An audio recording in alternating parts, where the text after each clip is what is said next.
Life is going to throw failures at you all the time.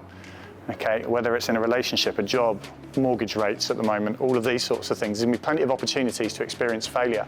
Swimming is actually quite a safe environment for them to learn how to fail in. It doesn't feel like that when they're going through it, but actually we can't avoid failure, and we need to try and reframe it and allow them to understand it's a good thing, and it allows them to develop.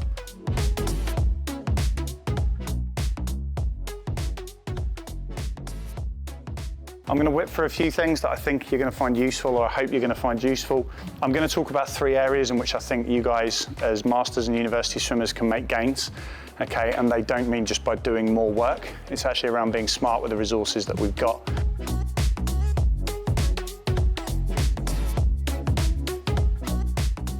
Okay, are you fueling yourself up? Your performance on an evening training session will be linked to what you've had for breakfast and lunch. Minimising distractions, very hard in the modern day and age. One thing I would say is if any of you have the do not disturb function, stick it on half an hour before a race.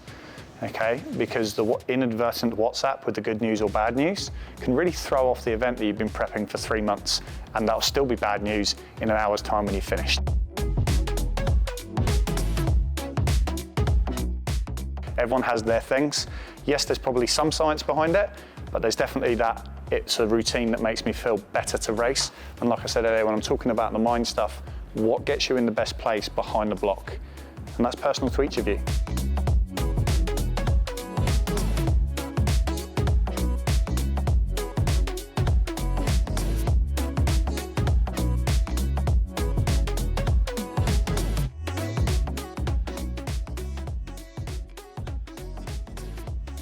Okay, so when I talked about using those resources that you've already got much smarter, those resources are in the water next to you. Okay, as a coach, I've got 20 years experience. Collectively, most of you have been swimming for more than a decade.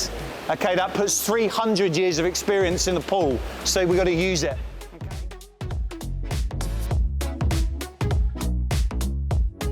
Oh, this is a really, really old club. We're the 2nd oldest swimming club in England. Wow. Yeah, so about 10, 15 years ago, we had our 150th celebration.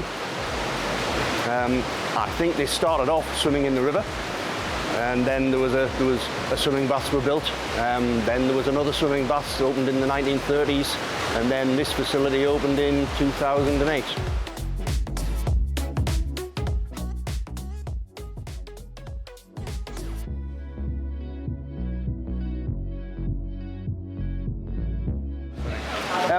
Well, I think for master swimming, the best advice is really to get in the water and have a go. And I think the more you practice, the better you'll get at it. This has just been like a different level. Like, we're all adults here, we all understand we've all got like outside lives and stuff. There's no pressure on it either. So we're all really supportive of each other and all really understanding. So it's really, really nice coming here.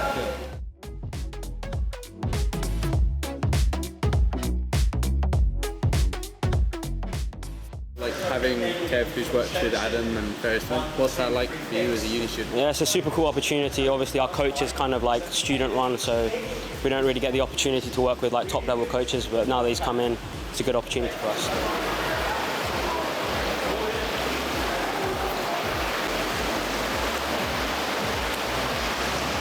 Just by applying some of the things we've spoken about today, you can gamify it. So instead of 10 100s off 2 minutes, it's 10 100s with 4 10 out of 10 underwaters and breakouts. How is it having Kev come down just compared to your normal stuff? No, it was really good. So it was challenging, sort of like a bit more mentally than physically, if that makes sense. So yes, we didn't do a lot of meters, but it challenged us in a way that we don't normally get challenged in the session. So it's a little bit of a breath of fresh air compared to normal sort of session. So yes, we all worked very hard, but I think we worked probably a little bit harder in that one, just in the sense of you're thinking more about what you're doing. So it was really good. It was really insightful as well. So.